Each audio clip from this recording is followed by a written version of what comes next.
अपने पसंदीदा शो के फुल एपिसोड देखने के लिए अभी डाउनलोड करें दंगल प्ले ऐप।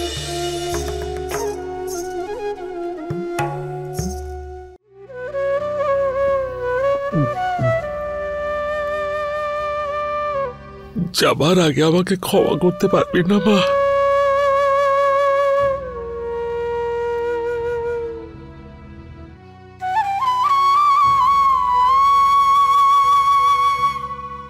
তোমার উপর তো একটা অভিযোগ আমার রয়ে গেল বাবা। সবকিছু জানা সত্ত্বেও, সবকিছু দেখা সত্ত্বেও, সব বোঝা সত্ত্বেও তুমি চুপ করে রইলে।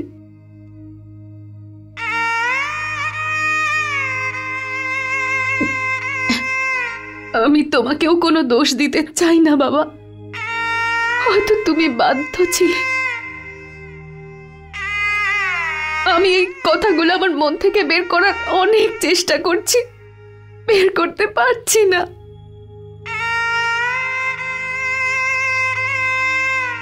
হয়তো সময়ের সাথে সাথে এই কষ্টটাও চলে যাবে আমার, কিন্তু কিন্তু ততদিন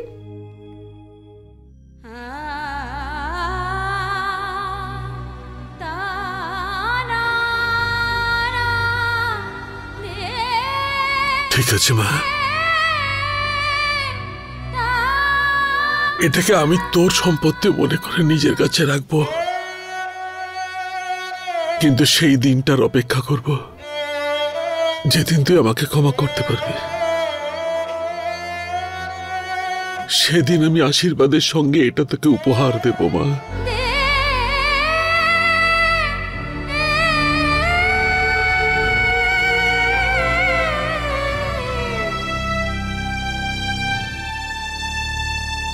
জ্যোতি মা, এইটা তোর দাদুর শেষ চিহ্ন। নে মা, না করিস না।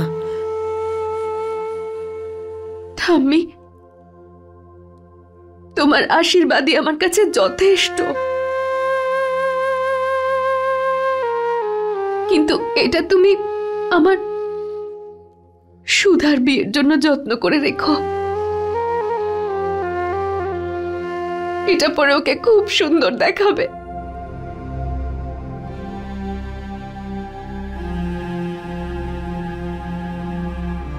মা, আমরা অনেক অন্যায় করেছি, আমাদের অন্যায়গুলো ক্ষমা করে দিস আর ভুলে যাস তুই। আমি জানি না যে কি করে এই বয়সে প্রায়শ্চিত্ত করব। তুমি যদি আমার জন্য কিছু করতেই চাও, তাহলে শুধু আমার সুধাকে কখনো আর বকো না, ওর খেয়াল রেখো তুমি। আমি ওকে তোমার দায়িত্বে ছেড়ে যাচ্ছি, কিন্তু ঠিক আছে মা, ঠিক আছে।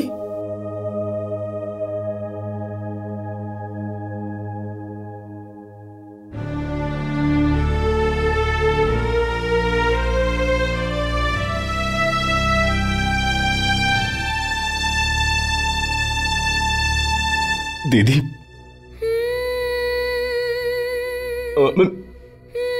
আমি কি বলবো তোকে? দিদি, তুই তো আমাকে আবার ভুলে শাস্তিও দিলি না রে।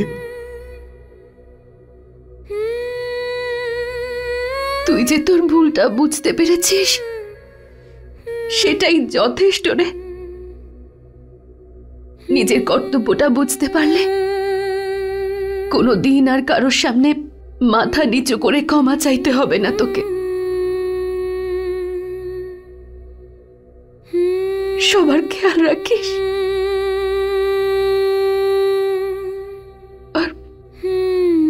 আর কখনো কারোর মনে কষ্ট দিস না।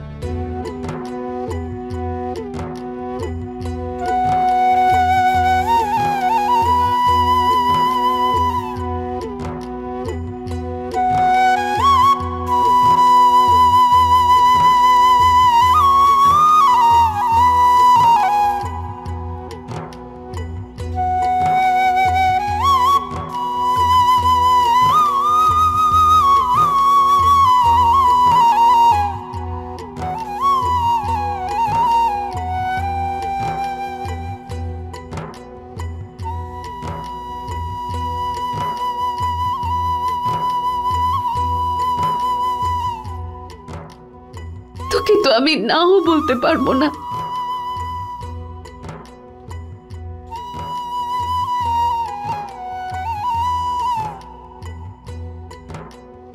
আমাকে ক্ষমা করে দে সুধা, আমি তোর জন্য কিচ্ছু করতে পারলাম না।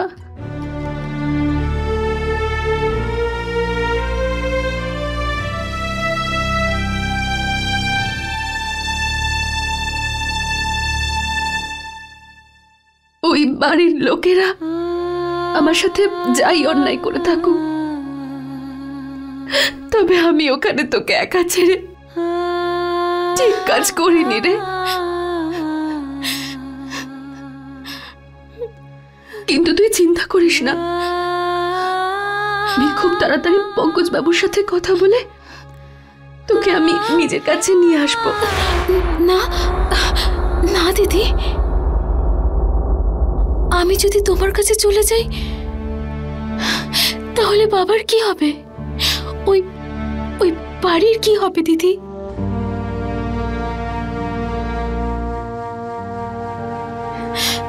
তুই তুই তো ওই বাড়ি ছেড়ে চলে যাচ্ছিস, তাই না? ওই বাড়িটার আরো একটা জ্যোতির প্রয়োজন আছে, কারণ কারণ দিদি,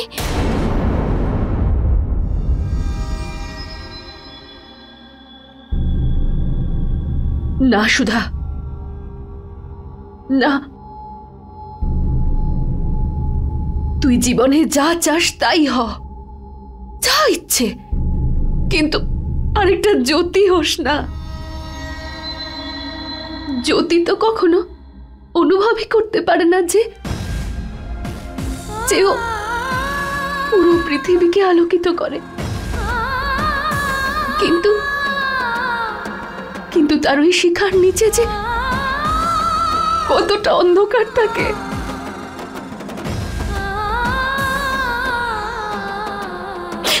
না,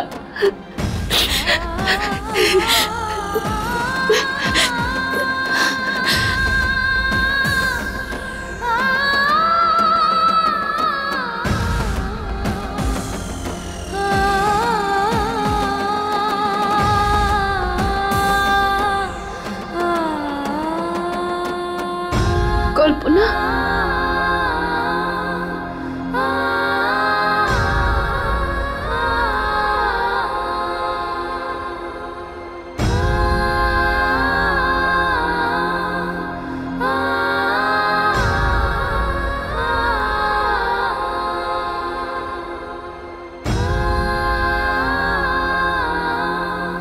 এটা আমার এই মাসের স্যালারি, আর আজকের পর থেকে আমি প্রতি মাসে তোর নামে একটা মানি অর্ডার পাঠাবো, তোর জন্য আর বাড়ির সবার জন্য, যারা যারা আমাকে বড় করেছে,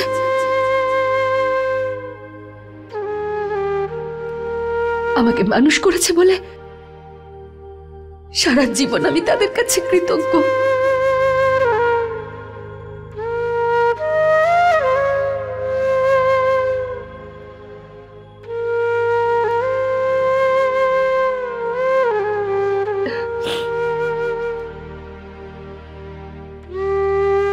আচ্ছা,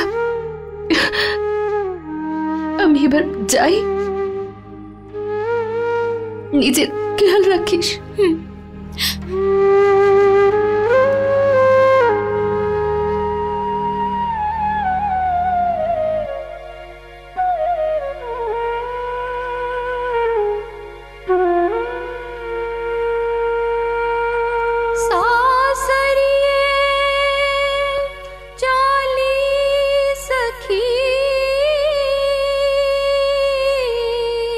সুখী হও। দয়াল আঙ্কেল, আপনি একজন বাবার মতো আমাকে সবসময় আগলে রেখেছেন। পঙ্কজ বাবুর মামা হওয়া সত্ত্বেও আপনি মেয়ের বাড়ির পক্ষ থেকে সমস্ত দায়িত্ব পালন করেছেন। আমি এটা কখনো ভুলতে পারবো না, কখনো না। যদি তুমি যা শিশু মঙ্গলের বাচ্চাদের জন্য করেছ তা কি কম কিছু? আমি সবসময় চেয়েছি যাতে তুমি সুখী থাকো। ঈশ্বরকে ধন্যবাদ যে তিনি আমার প্রার্থনা শুনেছেন। এখন তো শুধু এটুকুই প্রার্থনা, নতুন জীবনে যেন তিনি তোমাকে খুব আনন্দে রাখেন।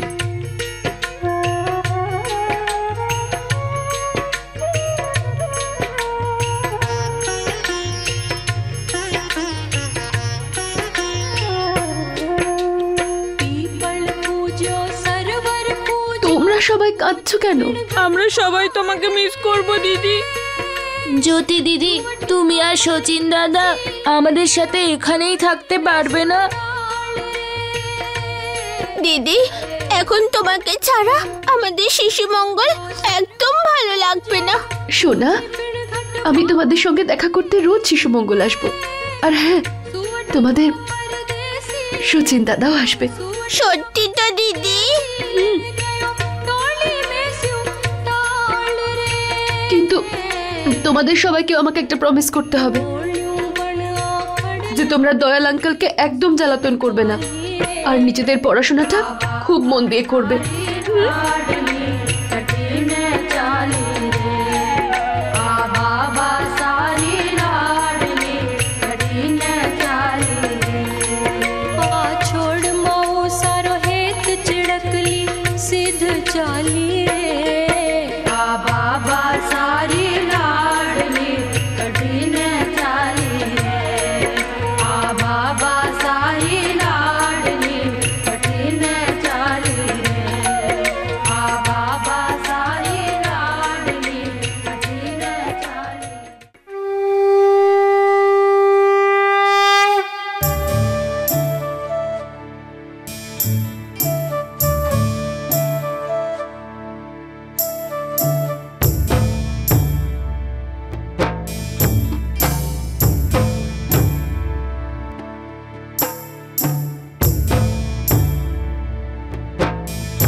দাও নে, চল শুরু কর।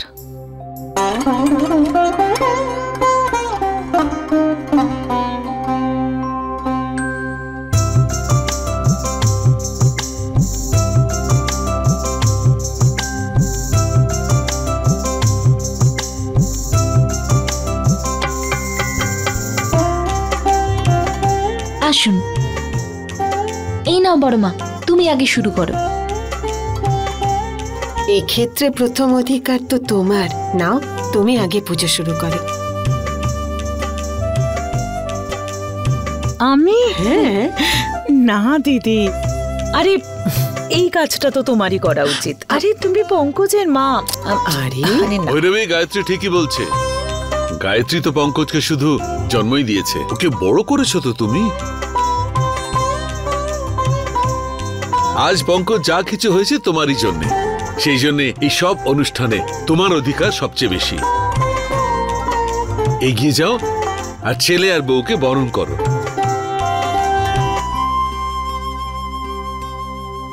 এই নাও। আরে আমরা দুজন সমান ভালোবেসেছি পঙ্কজকে,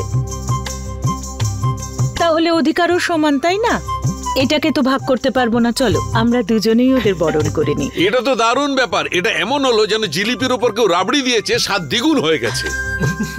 না না না, আমি এটা বলছিলাম যে পঙ্কজ আর জ্যোতি কত ভাগ্যবান। এরা দুজন মায়ের ভালোবাসা পাচ্ছে। সে তো বটেই। চলো চলো।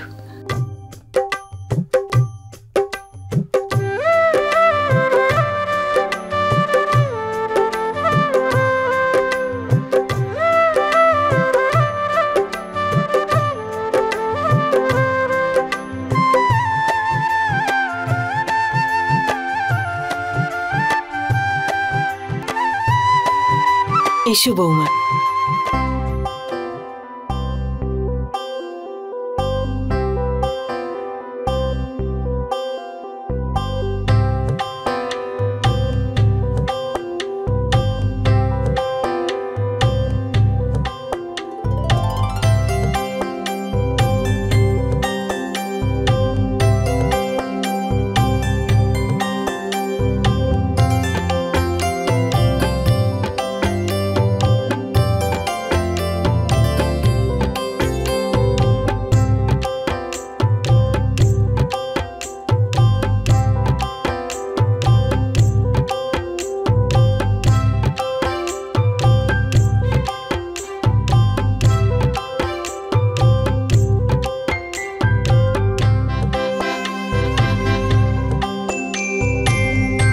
এক মিনিট, তুমি এখানে একটু দাঁড়াও।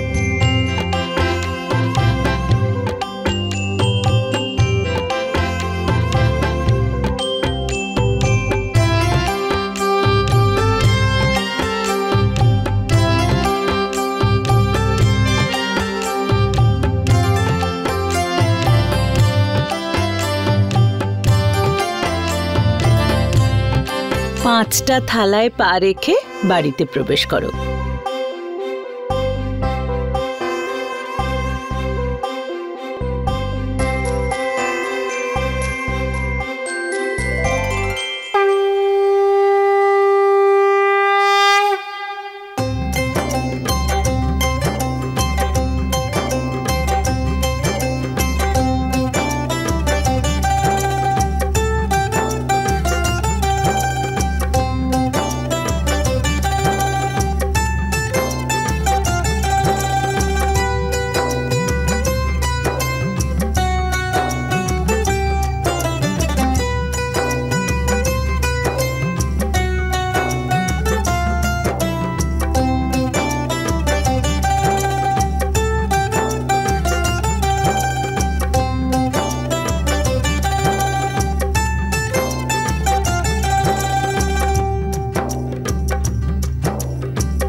এই বাড়িতে তোমাকে স্বাগত।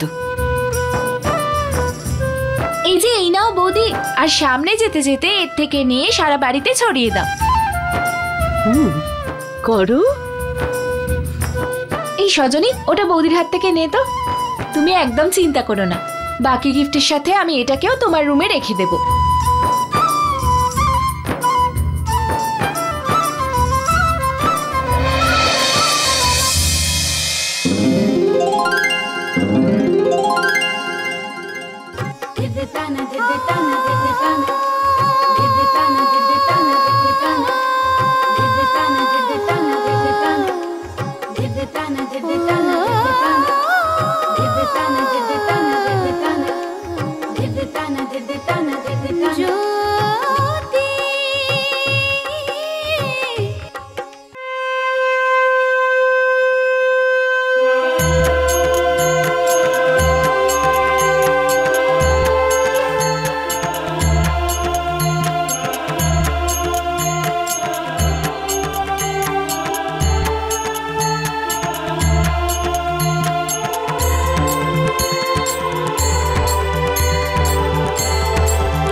বাবা পঙ্কজ,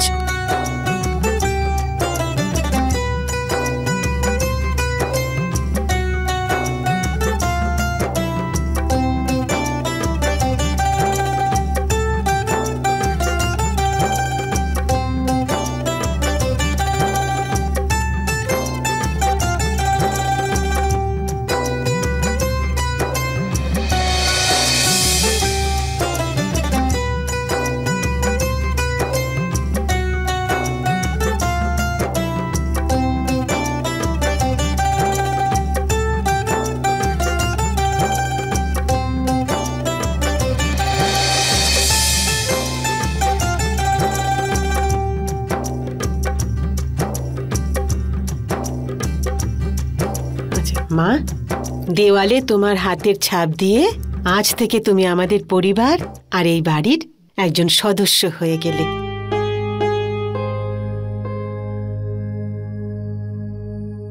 ভগবান যেন তোমাদের দুজনকে আশীর্বাদ করেন।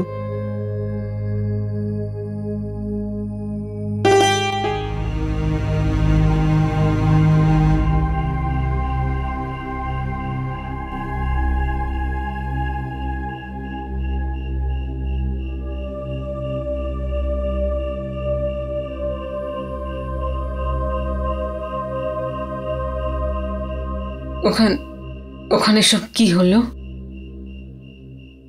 সবকিছু ঠিক ঠিক ছিল তো? জ্যোতি তো আগের থেকে বাড়ি থেকে চলে গেছে, কিন্তু আজকে শ্বশুর বাড়ি যাওয়ার সময় মনে হচ্ছে যে মেয়ে পরের বাড়ি যাওয়ার জন্যই জন্মেছে।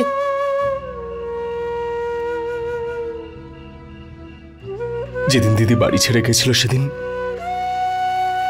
ভেবেছিলাম যে আজ নয়তো কাল দিদি হয়তো বাড়িতে চলে আসবে, কিন্তু আজ বুঝতে পারছি যে দিদি আমাদের থেকে কতটা দূরে চলে গেছে, একটা নতুন বাড়িতে, এক নতুন জীবনে, একটা অদ্ভুত দম বন্ধ করা পরিবেশ সৃষ্টি হয়েছে।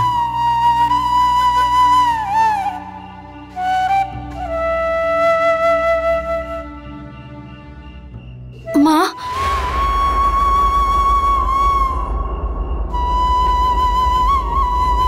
এই টাকাটা জ্যোতি দিদি দিয়েছে।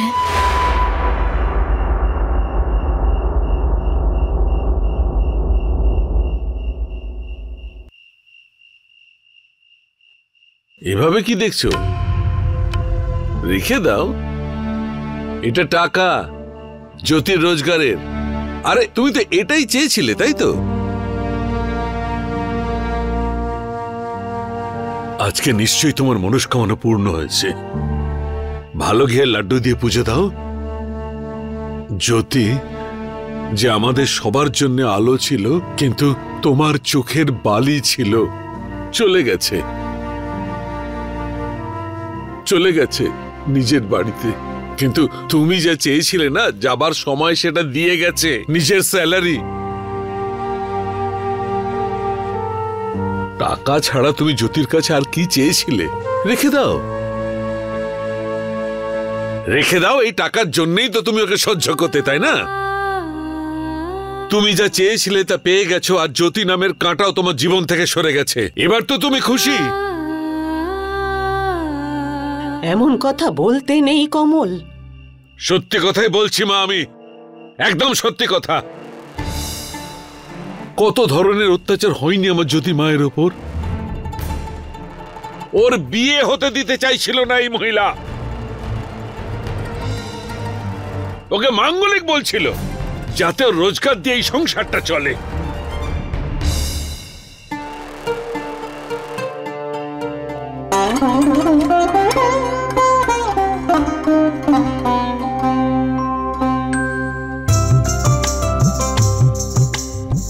এইটা গুড়ের মিষ্টি, যা তুমি নিজের হাতে সবাইকে খাওয়াবে।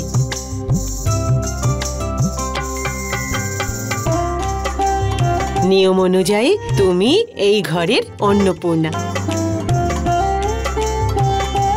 বৌমা লক্ষ্মীও হয়, আবার অন্নপূর্ণাও হয়। বড় বউ হওয়ার জন্য এই বাড়ির সকলের প্রতি নজর দেওয়ার দায়িত্ব এখন তোমার। এখন এই মিষ্টিটা সবাইকে দিয়ে নিয়ম পালন করো। নাও।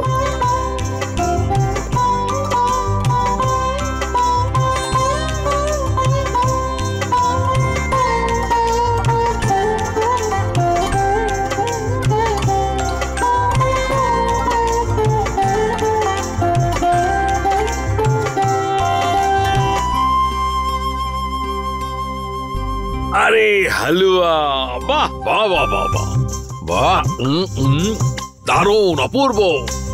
এবার বৌমা এসে যাবার পর আমার বউ খানিকটা আরাম পাবে, কারণ আমাদের খেয়াল তো আমার বৌমা রাখবে।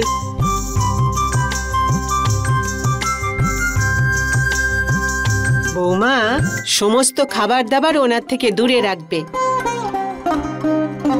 আর বিশেষ করে মিষ্টি জিনিস। তার মানে রিটায়ার হবার পরও তোমার এই পুলিশি অত্যাচার বন্ধ হবে না। আরে ঘরের অন্নপূর্ণা আমাকে এত ভালোবেসে খাওয়াচ্ছে, খাওয়াতে দাও। হ্যাঁ হ্যাঁ, দাদা তো সবসময় অজুহাতি খোঁজে। দাও আমায়। Thank you.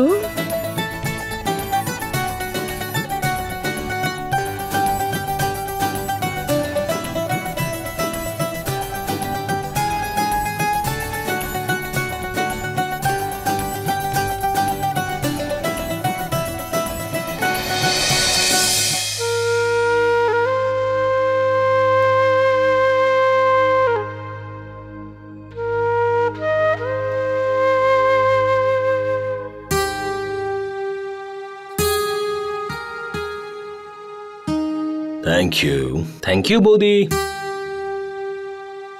এই নে, এই বইটা লাগতো তো তোর? আরে বাহ দিদি, তুইও না সত্যি আমার মনের কথা ঠিক বুঝে যাস তুই।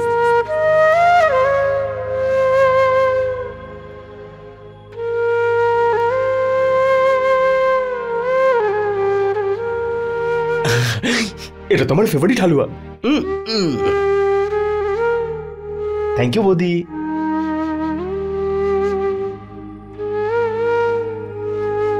এই নে, তোর জন্য ড্রেস নিয়ে এসেছি। বাহ দিদি, ফেয়ারওয়েলে এটাই পরবো।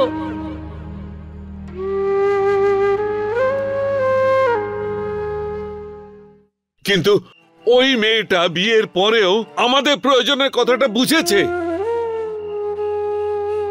ও পাঠিয়ে দিয়েছে ও স্যালারি আমাদের জন্য, যাতে আমাদের কারোর কাছে হাত পাততে না হয়, যাতে আমরা সবাই সুখে থাকি। তুমি তোমার নিজের কর্তব্যকে কোনোদিন বোঝনি পদ্মা, কিন্তু জ্যোতির আজও এই ঘরের প্রতি দায়িত্ব রয়েছে। বাবা,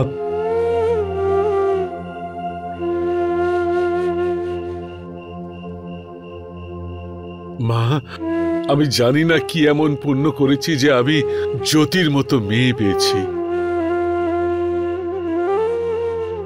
মা, এমন কোন মেয়ে আছে যে বিয়ের পরেও নিজের বাপের বাড়ির কথা ভাবে?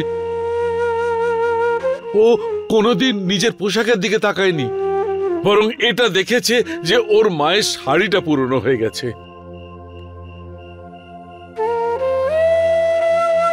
সুধার নতুন পোশাক চাই, আর ঠাকুমার পুজোর জন্য ঘিয়ে লাড্ডু চাই, আর দীপুর ফিস দিতে হবে। সব বদলে গেল মা, সব বদলে গেল। কিন্তু জ্যোতি বদলালো না। সেই জন্য তো নিজের জীবন সঙ্গী বেছে নেওয়ার সময় এটাও দেখেনি যে ছেলেটা দেখতে পায় না। আর মা, আমি এই কথাটা জোর দিয়ে বলবো যে এই কাজটা শুধু জ্যোতিই করতে পারে, মা, শুধু জ্যোতি।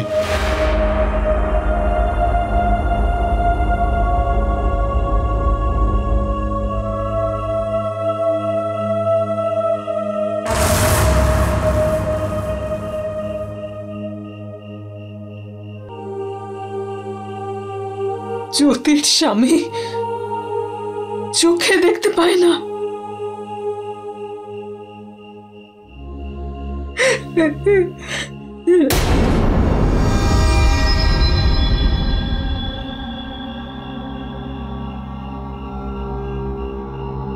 চলো বাবা।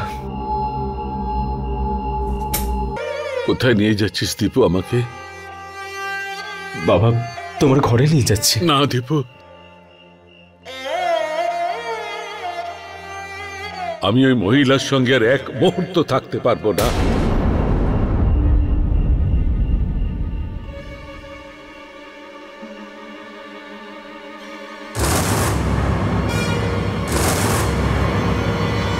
যদি আমি ওই মহিলার সঙ্গে থাকি, তাহলে সব সময় এটা আমায় খোঁচা দেবে যে আমি কতটা অসহায়। এই বাড়িতে এত অন্যায় আমার মেয়ের সঙ্গে হয়েছে, আর আমি শুধু চুপচাপ দেখে গেছি, ব্যাস। না দীপু, আর আমি ওখানে থাকতে পারবো না।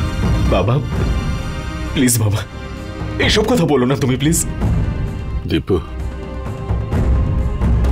বাবা, তোর ঘরে আমাকে একটু জায়গা দে না বাবা।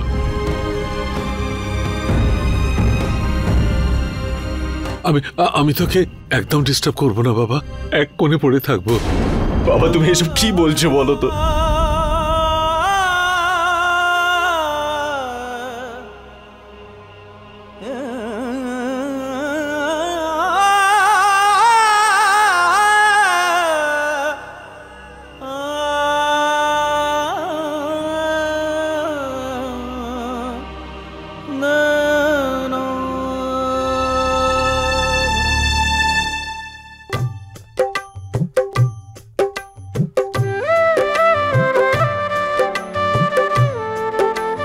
বাবা পঙ্কজ, এইবার তুই বৌমার হাত থেকে ওই সুতোটা খুলে নিয়ম শুরু কর।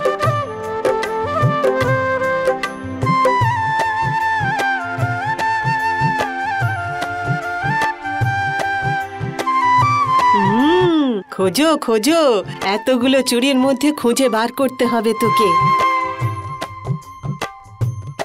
খোঁজো দাদা খোঁজো।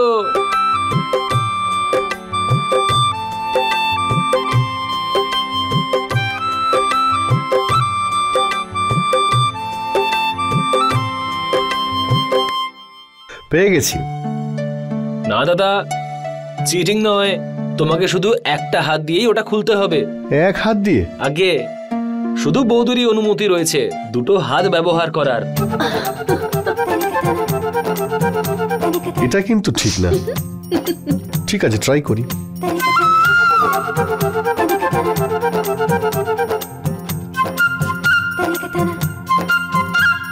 দাদা দেখাও দেখাও তুমি কি কি পারো।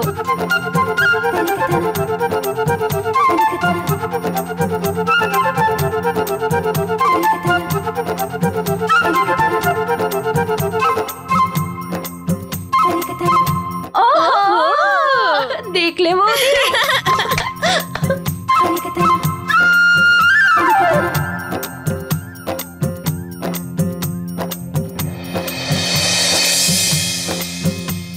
ও, আমি তো জানতাম না দাদা যে তুমি এতটা রোমান্টিক হতে পারো।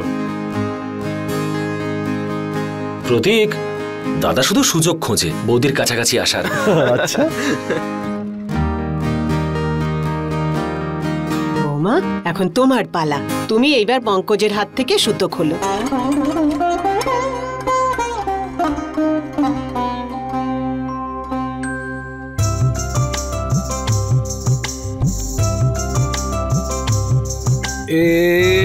এবার এবার এটা দেখো, এটা কি?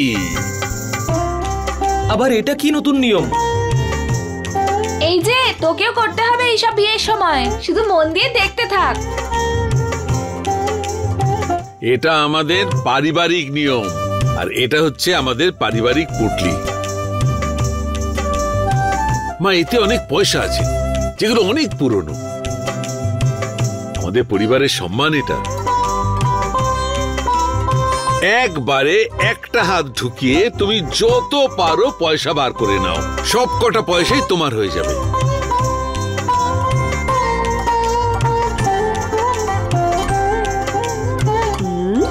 এই নাও, দেখি তো আমার বৌমা কেমন পারে। হ্যাঁ বৌদি, এটা কিন্তু সুবর্ণ সুযোগ, হাত থেকে যেতে দিও না, যা নেওয়ার নিয়ে নাও। হ্যাঁ বৌদি, যত পারো লুট করে নাও তাড়াতাড়ি।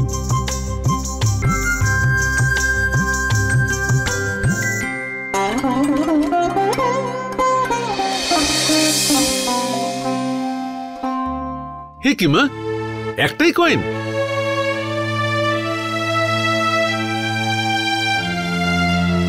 বেঁচে থাকো মা, বেঁচে থাকো। মা লক্ষ্মীর কৃপা সব সময় তোমার মাথায় পড়ুক। এ দিয়ে এটা প্রমাণ হলো যে আমাদের বৌমার টাকার একদম চাহিদা নেই। একদম ঠিক বলেছ তুমি, আমার বৌমা লোভী নয়। আরে আর ওটা কখন হবে? আরে ওটাই যে কি বলে ওটাকে, ওই যে সিনেমাতে হয় না, ওই পাত্র পাত্রী দুজনে মিলে রিং খোঁজে। আরে বাবা, ও আংটি খেলার কথা বলছে। ওইটাই একটু পরে ওই নিয়মটা হবে বাবা। ওয়াও, দেখা যাক কে জেতে, দাদা না বৌদি। আমি তো আমার বৌদিকে সাপোর্ট করব।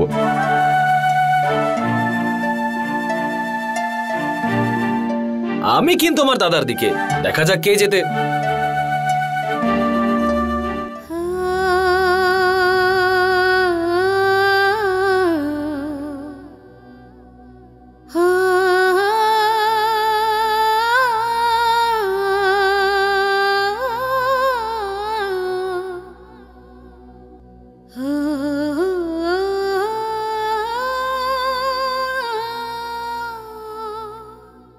মা,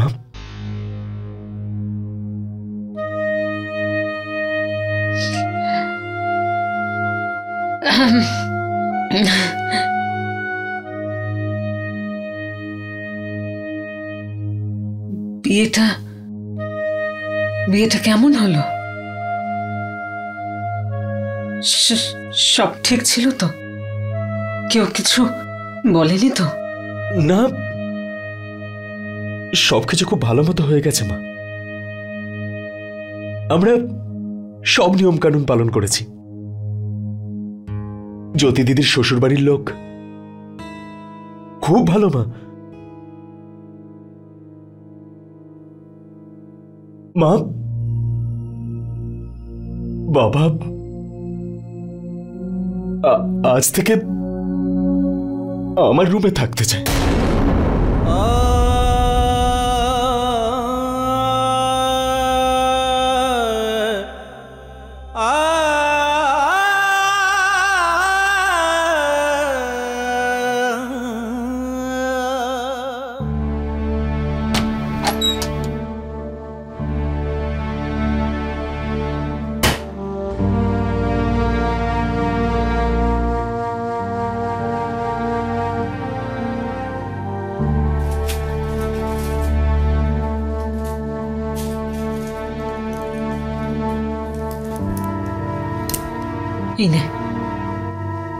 এগুলো ওনার রাতের ওষুধ, দিয়ে দিস।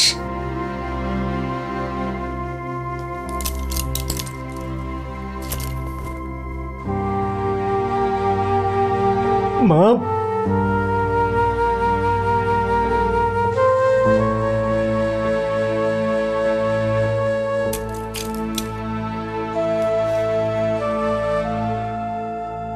এভাবে কি দেখছো? রেখে দাও, এটা টাকা জ্যোতির রোজগারের। আরে তুমি তো এটাই চেয়েছিলে, তাই তো? রেখে দাও, এই টাকার জন্যই তো তুমি ওকে সহ্য করতে, তাই না? फुल एपिसोड देखने के लिए अभी डाउनलोड करें दंगल प्ले ऐप।